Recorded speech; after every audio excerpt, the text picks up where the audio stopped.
today to talk to you a little bit about our work we've been doing with a number of colleagues, first funded by an EU project on cyber safety, and now with some sort of virtual international lab that has several members scattered all around the world, called the iDrama Lab, on what I generically define as a weaponization of the web.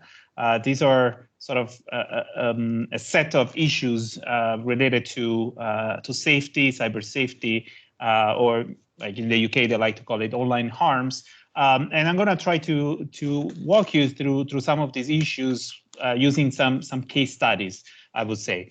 And a lot of our work is data driven. So and what I mean here is really through the lens of sort of large scale quantitative analysis, which is, you know, a part of the story, right? So there is also a lot of great work happening at a smaller scale, or, you know, with qualitative analysis. And you know, there's kind of our hope, and, you know, what's going on is that these sort of two lines of work inform each other and support each other.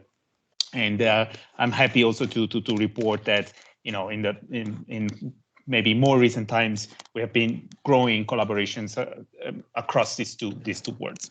All right, so before I dive in, sort of a warning that there might be content in this talk that may be perceived as offensive, and, you know, we decided, you know, not to censor content in our presentations, if anything, because, you know, where to sort of draw the line of what is considered offensive, it's actually pretty hard, and it is part of what makes this research challenging. So, you know, sort of toxicity and offensive content is something that is very subjective, is very context dependent. Obviously, you know, there's clear examples that, you know, nobody can really debate, but there are others that are a bit more nuanced, right? And overall, we wanted to sort of give you the unfiltered look at what you know, what our data looks like and what these communities that we study look like.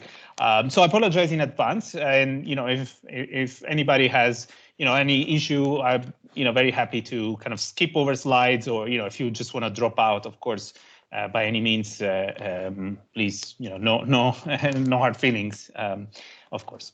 All right, so like I said, this concept of information weaponization is a very broad, generic one, and, you know, it kind of happens through a number of sort of problematic issues, ranging from cyberbullying, cyber aggression, which is, you know, sort of a coordinated set of attacks targeted to specific people or groups of people, radicalization, misogyny, misinformation, propaganda, and so on and so forth, right? So, you know, this is these are some examples of things that that the research community has in cyber safety, online harms, online extremism, however you want to call it, has been focusing on.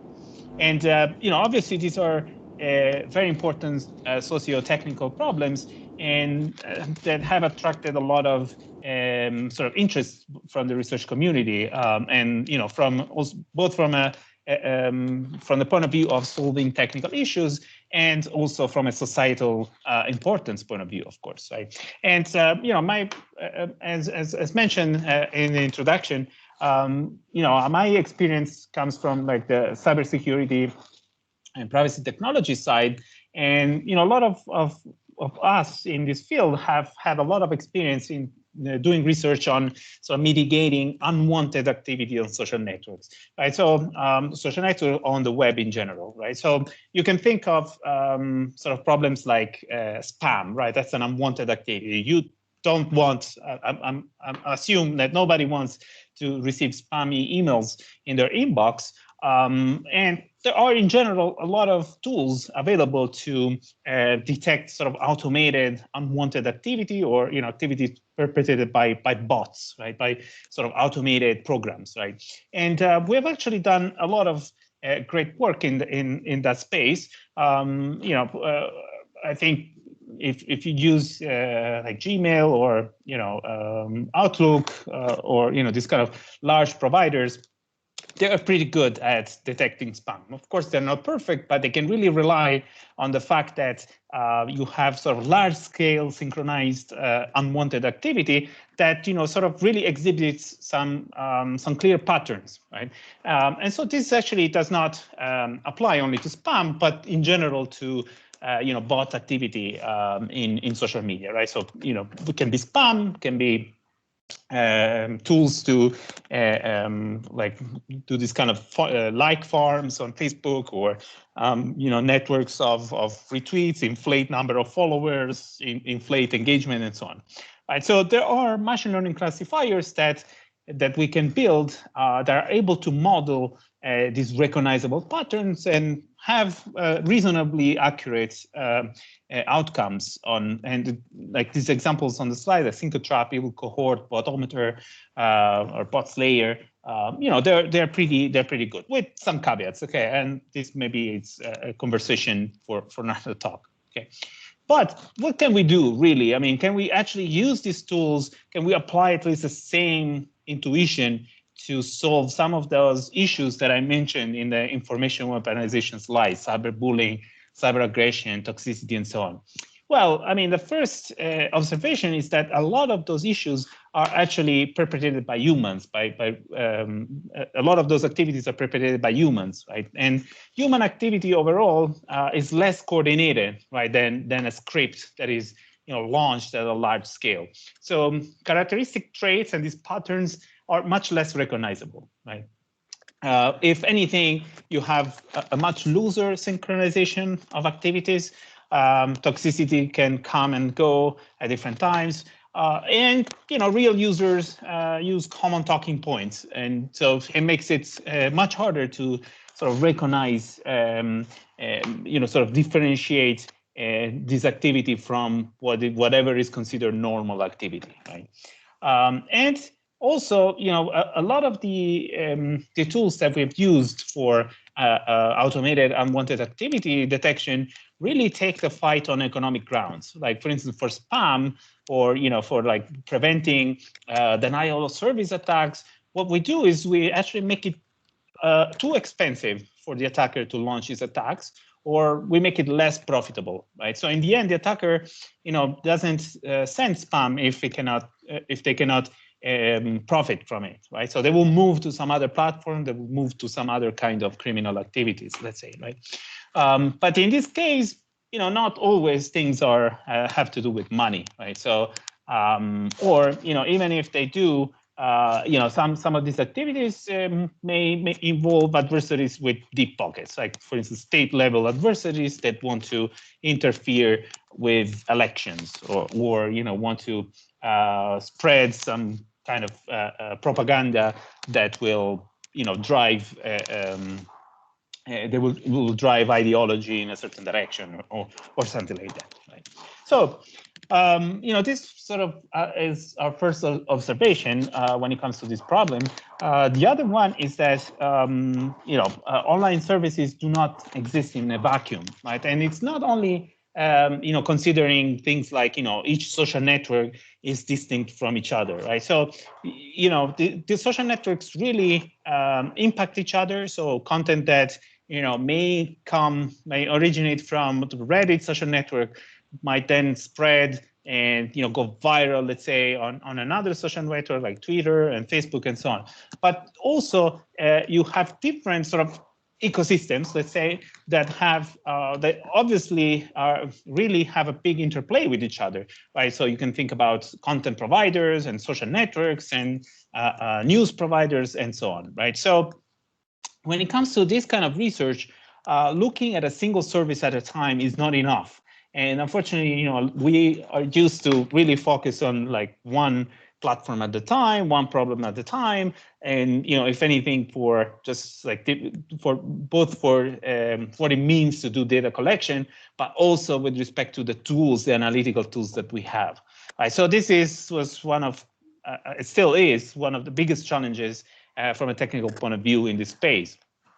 And the next observation is that in these ecosystems, you have both what you may refer to as sort of mainstream communities or mainstream platforms. Think about social networks, right? You have social networks like Facebook that has billions of users, Twitter, really mainstream, but then you have so-called fringe communities, right? And for instance, like sub-communities of Reddit, called subreddits that are, sort of fringe or extremist. You have actors like communities like 4chan, 8chan, and new communities that sort of come into the picture more and more often, like Gab, Parler, Vote, Poll, and so on and so forth, right? And these fringe communities actually, they're considered niche. They're very small in their footprint compared to, Facebook has billions of users. But, fringe doesn't mean unimpactful, doesn't mean unimportant. And in fact, we have, and I'll tell you some examples in a little bit, we have actually found significant evidence of of these communities playing a really important role vis-a-vis information weaponization, be it misinformation or disinformation campaigns, coordinated hate campaign, production of weaponized, highly toxic, racist or politically charged memes, and so on and so forth. So it's also important to look at these communities, okay? And so here are some examples, right? So there are actually coordinated efforts that spill on mainstream social networks like Twitter that actually originate from communities like 4chan. This is a classic example of a minority being sort of pushed off Twitter or the mainstream network by sort of a coordinated mob attack, so a coordinated attack by a mob that was originating and coordinating on 4chan. The same happened with conspiracy theories like Pizzagate, which now has somewhat evolved into QAnon.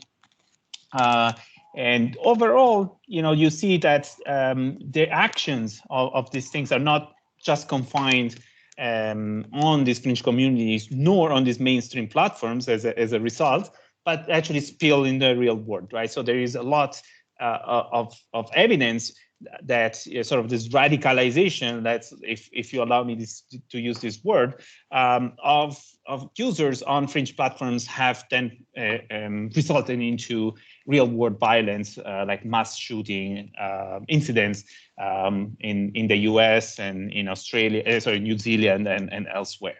Okay. Okay, so there is in these examples I mentioned already 4chan a few times, so I'm just going to talk a little bit about 4chan and sort of use it as like I said, a case study of some of our work. So 4chan is an image board forum that is really integral part of internet culture, let's say. So you might have heard of them as they produce a very large quantity of memes that ultimately go viral, like the lolcats. Back in the day, they serve as a coordinating platform for the hacker group Anonymous. They've really sort of mastered the art of trolling and made Microsoft chatbot Tai racist and say things like the Holocaust didn't exist, didn't happen, and other sort of racist things.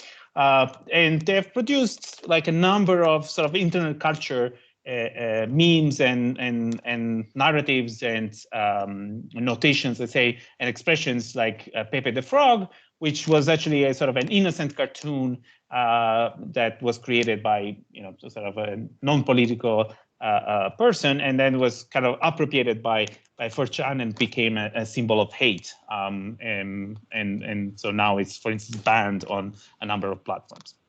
And so this is sort of another very important observation to make, is that a lot of these issues really do not necessarily unfold through just text, but a lot of things happen through images. So for instance, Pepe the Frog was, it's usually sort of morphed into different characters and different things. And during the 2016 presidential election in the US, the picture of Trump looking like Pepe the Frog went so mainstream that actually the then candidate Donald Trump retweeted itself. And like I said, Pepe the Frog is a designated symbol of hate by entities like the Anti-Defamation League in the US and a number of other organizations, right? And I will come back to this later in the talk. So 4chan really got involved in sort of in politics, let's say, or at least some part of 4chan in the 2016 elections, to the point that really the community took a lot of pride and a lot of credit for sort of electing Trump. And there are many examples that I can cite. So like I said, 4chan is an image board forum. Well, it's essentially so you create a new thread in a board by making a new post, and the new post has to have an image attached. So that's also tells you that it's actually a lot of imagery being posted on 4chan, and a lot of it is sort of original, right? So I forgot, but we did have a measurement of how many unique images are on 4chan, and the overwhelming majority are actually unique. So most of it are like sort of Photoshop things. So there is some sort of basic subject like Paper the Frog, and then you add text or you add like some other elements, and you make a new image, right? Other users can reply in the thread by adding posts, and this can or cannot have images. Okay, so these are the 70 boards that are active at the moment. We focus on particularly on one called Politically Incorrect, or POL, which really has extremely lax moderation. Almost anything goes, like nothing really is removed. And one of the features of 4chan and POL in particular is that everything is anonymous, right? There is no concept of user account. In order to post, you just need to solve a CAPTCHA, so that in that case they can avoid sort of automated posting like scripts of spamming the board, but you don't have to have an account. There is some degrees of permanence identifiability that is supported, something called trip codes. I'm going to skip this for the interest of time, but if you are interested, or if you looked at QAnon conspiracy theory, this is relevant for that case. This is kind of like a way where Q was using to prove that it was the same person sort of leaking these secret documents. The other important feature is ephemerality. So all threads are archived and eventually deleted after a while. So there is sort of a very short attention span. Like all content is removed after a while, right? So I think that at most things last about a week. Okay, and there is a sort of a complicated, not so complicated, but sort of a system to determine which thread is deleted first. So there is essentially a limit on how many threads can be active at the same time, and then if you make a new post, the thread is bumped up to the top of the board, and if you make a new thread, then the last thread gets deleted. But there is a limit on how many times the thread can be bumped, so eventually everything is deleted, right? So, and these affect a lot conversations on 4chan, if anything, because there is no memory. So like certain posts and certain narratives sort of reappear periodically. So, one good example is our paper on 4chan that, after every few weeks, someone posts like, oh my God, someone wrote a paper about 4chan, and then they start discussing it. And there's a number of conspiracy theories about it, like that we were funded by Soros or by the UN and a bunch of other things. And this sort of really periodically happens all the time. So as part of our work on 4chan, we actually made a data set available through a conference called ICWSM that has a data set track that sort of really encourages people to share data. So we have been crawling, we have been getting data from 4chan since June 2016, and then at the end of 2019 we released a snapshot of the data, so about 3.5 years worth of data. There's about 3.4 million threads, 130 million posts. And this data is available on Zenodo, so you can download it. And we augmented the data set with toxicity scores as obtained from Google's Perspective API.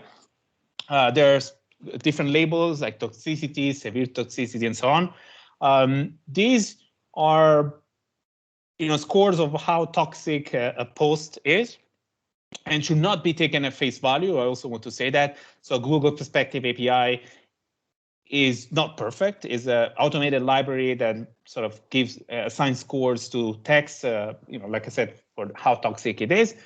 But it has problems, right? So it can be circumvented. Like if you change a little bit the spelling of certain toxic words, you might be able to evade the classifier. There's also been studies showing that the API is somewhat biased against things like African American English, for instance. It's scored as more toxic than it should, essentially. So you should not take these values at face value, these scores at face values, but they're good to sort of compare things. So if you want to compare like a board of 4chan with another board of 4chan across distributions, this might give you some interesting insight. We also released what we call entities, named entities that are mentioned in each post. So these are things like concept or names of celebrities. So you can search, and we have collaborated with a number of social scientists, for instance, to retrieve all posts mentioning Donald Trump, right? So you have this easy way to search, okay? Right. So so what you can do with this data is, of course, sort of a general characterization. For instance, like understand more or less how sort of toxic and hateful content is. So it's pretty bad. As you can see in this slide, you have a very high percentage of posts that have at least one hateful keyword. So this is a very simple dictionary-based approach. We use something called HateBase, is a dictionary of hateful keywords. But I also show this slide to sort of highlight how much these things are hard to do in practice, because like I said, you might have even keywords, simple single keywords that may be hateful or not, depending on context. And the stupidest example is the word frog, which can mean the animal frog, or can be Pepe the Frog, which in some cases, like I said, is used in hateful context, or maybe the hateful word to call French people, right? So it's this is derogatory. I couldn't remember the word, a derogatory term for French people, for instance. So if you want to look at data and determine hatefulness, let's say, it's not easy to do it at scale. Like I said, frog, for instance, can be hateful or not, depending on the context. If you look at the Perspective API, again, do not take it at face value, but you can see like this is a distribution, a cumulative distribution function that shows that really an overwhelming majority of posts have very high toxicity scores. And severe toxicity is a bit more robust. So I usually encourage people to use severe toxicity rather than toxicity. And there's other labels like inflammatory, profanity, and so on. Okay. So overall, when you sort of study these fringe communities, you have a number of challenges that you have to face. Okay. So I already mentioned that actions are not limited, or obviously these things don't happen in isolation. So a lot of things that are talked about on 4chan are influenced by what goes on other platforms. The classic example is the Gamergate controversy. Was primarily happening elsewhere, but of course it was discussed, and certain actions were coordinated on 4chan.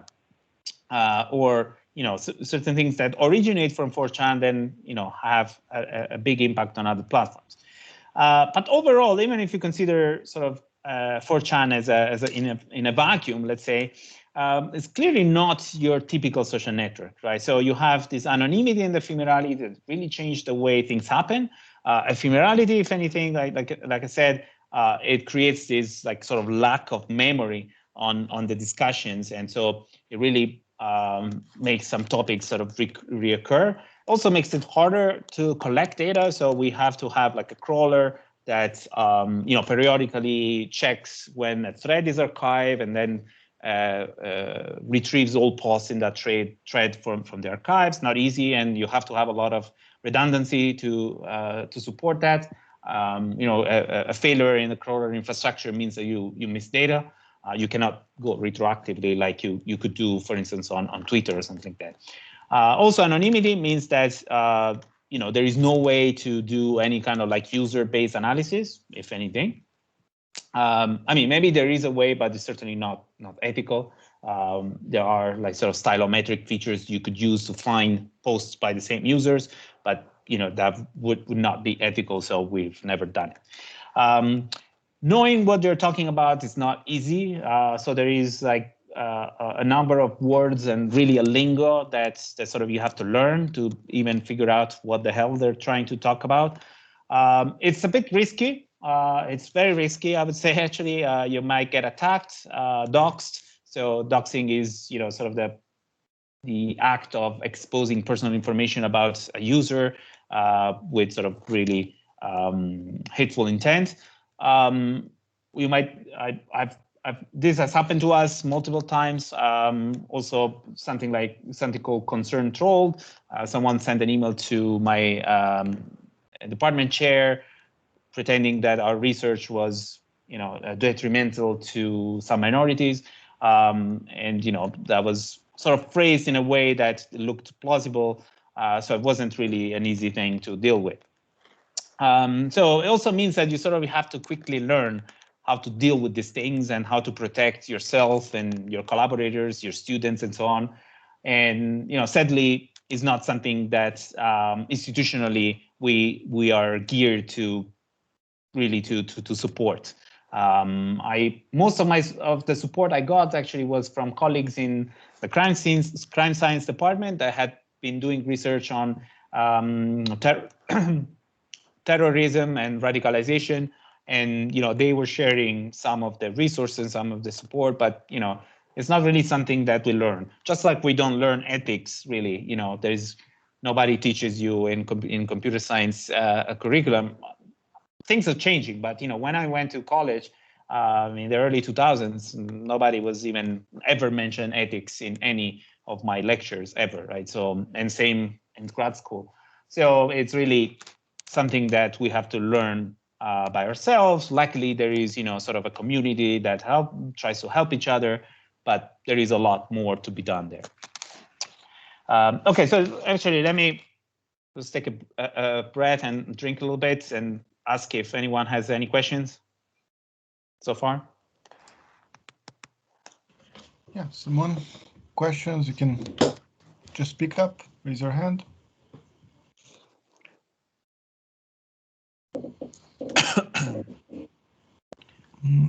No questions. Yeah. All right. No problem. I do have a question for you, Yes. Emiliano, but it's about moderation on these aspects. But maybe you cover in the next few slides. So if you prefer, I can wait until the end of your presentation to ask this. Is you talking about identification also, some aspects? So this kind of moderation. Ask me the question because I might not cover it. If I am, I will just tell you. Okay, great. So yeah, so there is also this very interesting approaches you said to identify, for example, hate speech, but that's also still stays with the thing. Okay, how do we identify what is going wrong there? But given that we identify this, there's a lot of challenge to identify. But how do you see moderation on these kind of communities, on these fringe communities? Is it about having some person there? Is it about some automated algorithms? Because you said like there's this challenge of moderation with Yeah, it's a very complex problem, and happy to. I mean, I think this is a good time to answer this question. So first of all, I mean, there is sort of two kinds of moderation. One is sort of community level moderation, and one is fine grained, let's say, post or user level moderation, right? So for instance, what you see is like on Reddit, Reddit is organizing these communities, the subreddits. So periodically you see some subreddits being banned, or quarantined, or banned. Okay, and so that's closed, and nobody can post on that subreddit, and then like users leave, and what happens is that obviously these communities don't die, but they like migrate to other platforms, or they create new platforms altogether, right? So this is one issue, which is, I think, is a very important societal problem, which probably myself as a computer scientist, I'm sort of the last person who should have an opinion on this. This is really for people that have training and have dedicating their life. I've been dedicating their life on sort of the societal problems to study, because you are essentially, and we have a paper. I'm not going to present this today, but we actually have a paper that tries to analyze what happens when communities are banned. And as you maybe could expect, what happens is new communities that are formed are smaller in size. So when you deplatform like this, for instance, the Donald community or incels communities on Reddit, they migrate to forums, they migrate to like things like Parler or Gab and so on. So these are much smaller in size, so their footprint is smaller. The sort of outreach, their audience is smaller, but they're much more toxic. So you see that users, even like not very active users, they get much more toxic, and so there is a sort of an increased risk of radicalization, right? So you have like really two things here, like a more toxic but smaller community, or like a bigger community that is still toxic, but still there's maybe some cross-pollination with less toxic communities, or overall there is some kind of moderation, like on Reddit. You cannot just go and call someone like the N-word, but you can on these other platforms. So I don't know which is better. Like I said, I'm a computer scientist. I should shut up and not have an opinion on this. But it's an important problem. When it comes down to sort of post or level or user level moderation, yeah, it's very challenging, because a lot of so on fringe communities, of course, so first of all, like every platform can decide sort of a community guidelines and decide what is admitted on the platform. Like, this is free speech, and you can decide what is allowed and what is not. And so you might think, okay, a platform has sort of these kind of values, but sometimes these values are not applied in a sort of coherent way, right? Or the values are not really driven by some sort of ethical or societal standpoint, but they're driven by economic interests, right? So like the classic example is, like, let's say Facebook not banning political ads, for they have sort of market reasons, right? But anyway, so even once you have agreed, you have stated some guidelines and what is allowed and what is not, it's still hard to stick to those guidelines, because moderation at scale is just not possible. Like, you cannot just manually do moderation of things, and even if you did manually, the moderators themselves, they will have different views. So there are studies that they show, they ask moderators to label 10 moderators to label the same piece of text, and very few posts are like the labels are 10 out of 10 agreeing, right? So it's very complicated. And the other issue, which I'm going to talk about later, is that this approach is ultimately reactive, right? So what happens is that someone reports that a post or a user is violating community guidelines, and there is some mix of automated tools and machine learning and moderators and labeling, and then posts are removed, or people get suspended or banned and so on. So the damage, so to speak, has already been done, right? So you've already, as a victim, you've already been exposed to the toxic content. And just that the post is deleted, maybe doesn't necessarily make everything better, right? So it's a very problematic. It's a very complex problematic. Yeah. Yeah.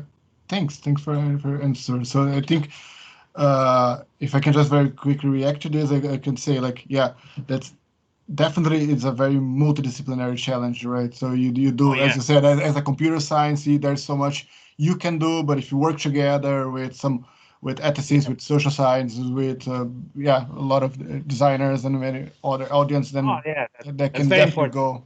Yeah, that's very important, and unfortunately, like especially big platforms. Yeah. Go ahead. So this is Ben Wagner. Emiliano, thanks for joining us. It's great to have you here. Sorry, I can't turn my video on right now. What I wanted to ask is, so I'm one of those crazy social scientists who work on the content moderation stuff. So I thought it would fit in quite nicely into the context. And one of the things I was wondering about, you were mentioning the robustness of Google's toxicity model, and specifically that you don't really think there's helpful the general toxicity, but only severe toxicity produces relatively robust results. I was wondering if you could say a bit more about that, both in terms of false positive, false negatives, how that plays out in terms of at least your experience of how that codes things. And the other thing, please no, first, and then I have a second question, but go for the first one first. It's all good. Yeah, so maybe I misused a little bit terminology. Robustness is it's just a little bit less context dependent. So you have a lot more text in the toxicity case that is mislabeled as toxic, based on certain words, whereas severe toxicity is a little bit less mislabeled. So it's a little bit less subject to mislabeling, right? So and it's because it actually uses a lot more text that was. So this is obviously the perspective model is trained on text that has been labeled by humans, right? And so the severe toxicity had much more agreement. The model has much more agreement across different annotators. So that's why it's a little bit more robust. But like I said, robust maybe is not the right word to use here. But I hope you understood what I meant. Yeah, totally. And I think that's exactly the point that I was trying to get at, because it's quite interesting when you look at basically, I feel, so we've had some law students basically go through coding data sets like this from a legal perspective. And once they did that, they came to relatively high levels of agreement. So higher than 90% or 85% after they'd done some training rounds.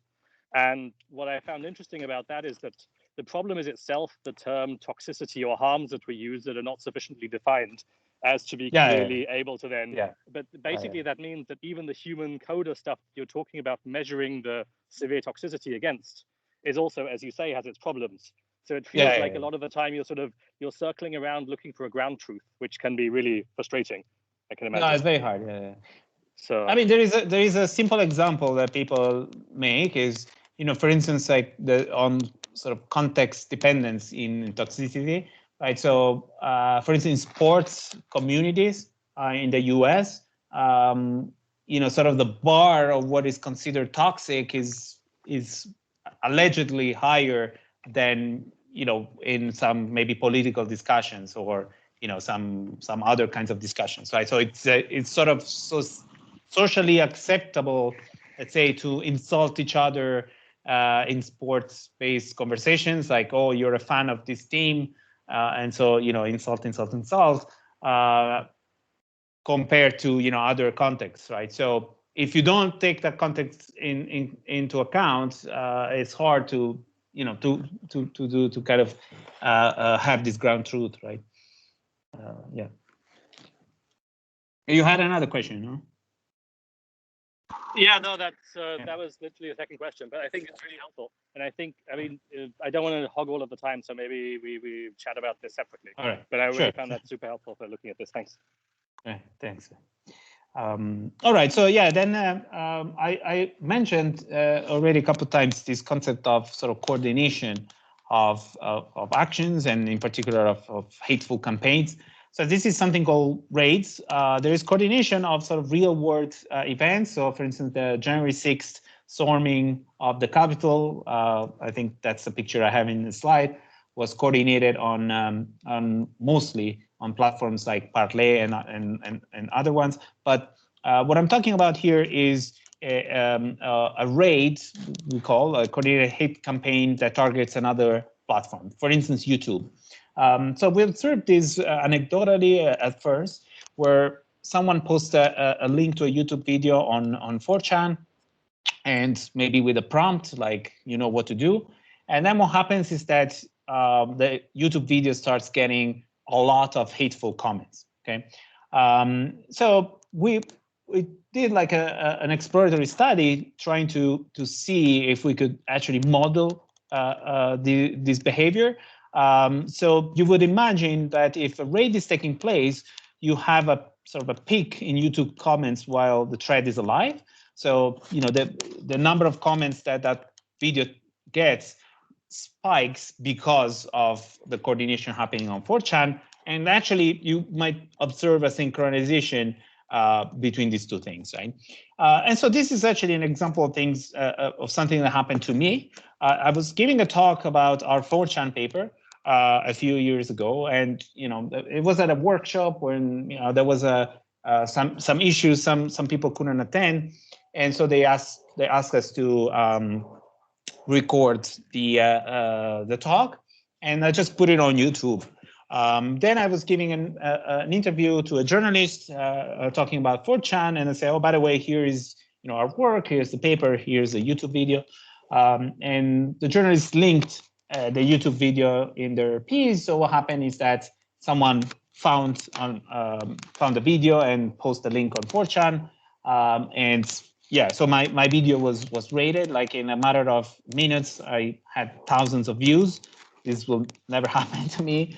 And also, I had hundreds, I think, of hateful comments, and also dislikes.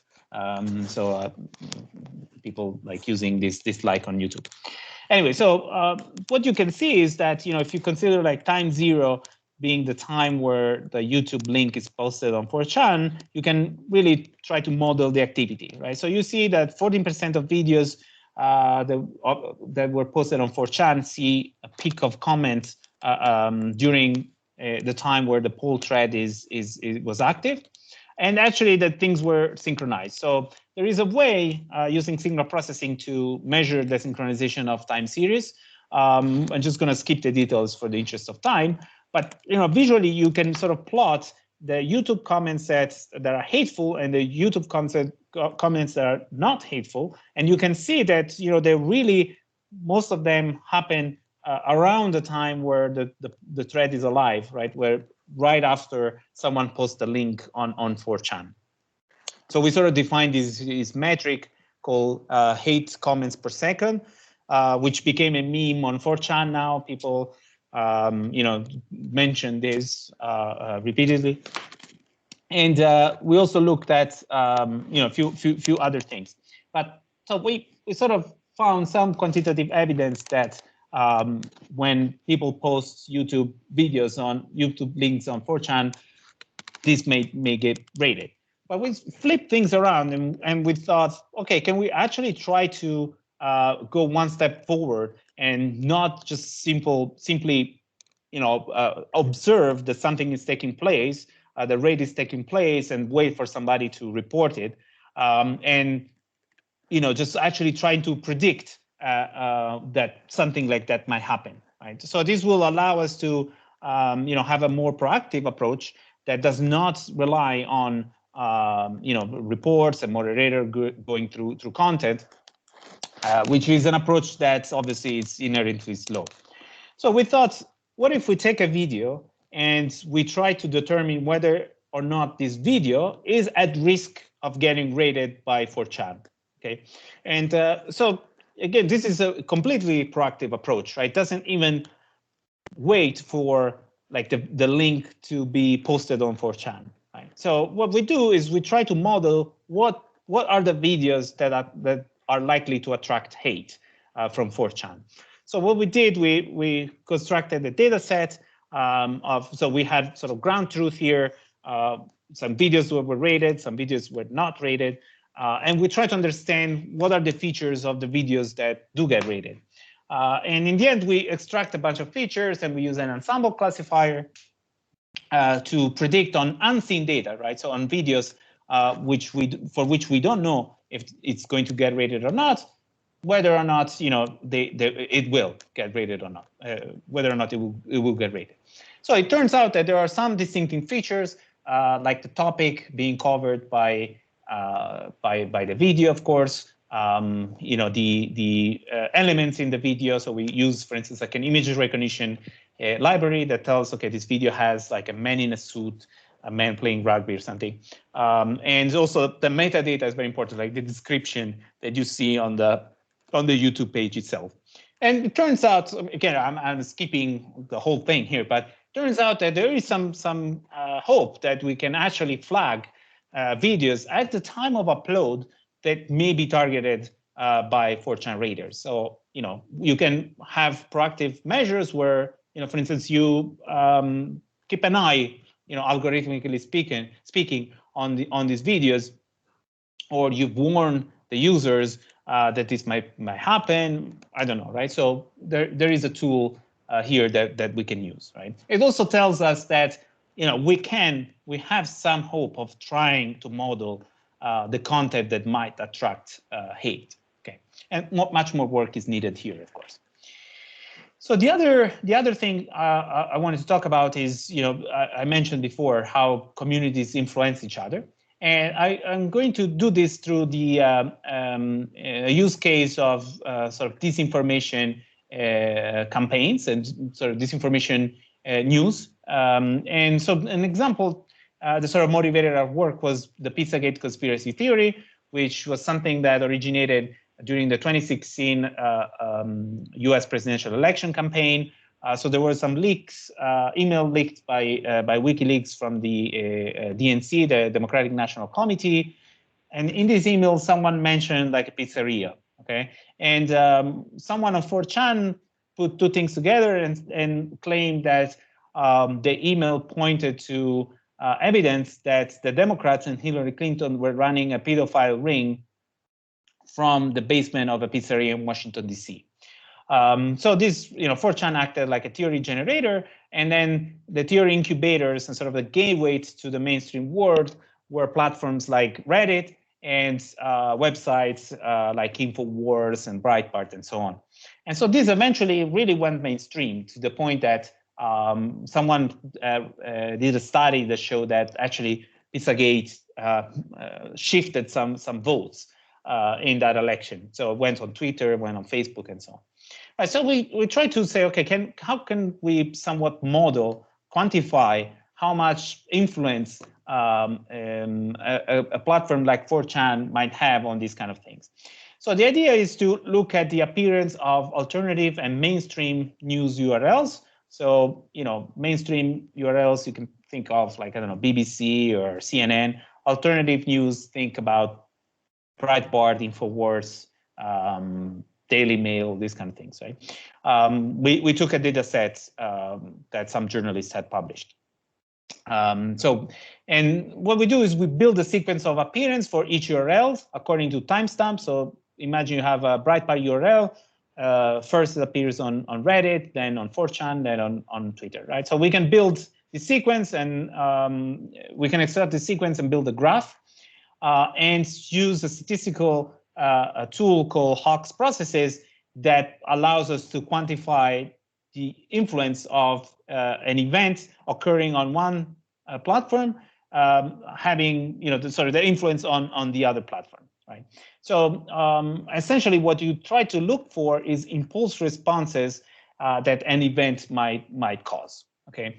And so this gives us some, because we are able to model the background rate, so like what is the expected sort of a number of occurrences without the event on the other platform, we can start reasoning about causal relationship. So like try to have some confidence about the number of events, in this case, the sharing of a URL caused by another event, okay? So I'm going to sort of skip the details here, but sort of the main takeaway here is that seemingly tiny web communities like 4chan or certain subreddits like the Donald subreddit can really punch above the weight class when it comes to influencing the greater web. So they actually produce a lot. So they take these news URLs, and by posting it many times, it actually exposes people that are also active on mainstream social networks, let's say like Twitter or more mainstream subreddits, and eventually that those URLs spread there because of these fringe communities. Okay, so, and we actually did this both for URLs and for memes, for image memes, right? So, we all played with memes, and we think that memes are fun. We send it to each other, but in many cases, memes are not fun at all. Like Paper the Frog, like I said, it is a meme, but it's a hateful one. Is used in, for instance, these kind of examples to sort of convey very hateful or problematic issues. And they are increasingly used also in political campaigns. I think, especially the 2016 presidential campaign was really where memes came to the forefront of sort of the political campaign, and were used and even sort of retweeted by Trump and his sons and so on. So, and they actually have been often sort of discussed in alongside real world acts of violence. So this is, for instance, a picture of a guy who went on a shooting spree in Florida. His van was covered by these 4chan memes. Right. So what we do actually here is try to understand what memes are shared on platforms like 4chan, Gab, Reddit, Twitter, and so on, but also how much sort of content, like meme content that originates from fringe communities like 4chan ultimately gets to mainstream networks. So again, estimate the influence of this platform. And we have like a really nice, cool processing pipeline that is open source and is being used by other researchers now, where you can take some images, find visually similar ones using an algorithm called perceptual hashing, and cluster them together. So you find sort of variants of the same meme, or sort of like memes that that really look the same. And we have an automated way to label these memes. We use Know Your Meme, which is a sort of encyclopedia of memes. It's a website. So we can actually, label them and say, what are these memes about, and so on. And then we can look at the influence estimation. Again, I'm gonna skip the details, but you can see like what are the top memes for social networks. You see very sort of disturbing things on things like 4chan, less so on Twitter. We can sort of find this cluster of memes, and actually on the paper there is a link to a website that has sort of a browsable version of this picture, so you can click on these clusters and see examples of memes. You can also see how the production of memes is correlated to certain events, like for instance for especially on platforms like Gab, but also on Twitter, you see like a spike in memes being shared around things like presidential debates or elections and so on. But again, we can quantify the influence, and long story short, if we look at the influence, so we look at the sort of pure influence, we see that Paul is very, very influential in spreading racist memes onto other platforms, including mainstream ones like Reddit and Twitter. But when you look at the normalized influence, so normalized to the number of posts, of meme posts, actually specific subcommunities of Reddit, like the Donalds, are even more, are very efficient, right? So they produce a sort of a smaller number of memes, which ultimately end up being very end up being on mainstream networks.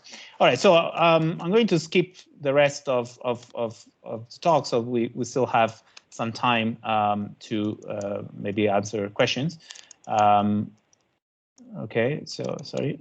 Okay, so this is it. I just want to acknowledge the EU project that funded us, in case, and my collaborators at the iDrama Lab, which is, again, is a virtual distributed lab of people across the world.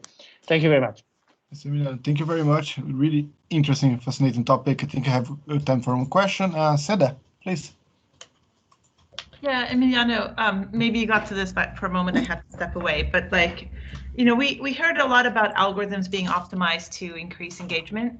And you can imagine that part of what you're seeing is that, there are media moments that companies benefit from by increasing engagement. Like, I don't know how much, for example, Twitter and Facebook, let's say, really up the virality of messages during media moments, right? Like, like whatever, the presidential election or debates being one, or sports events being another.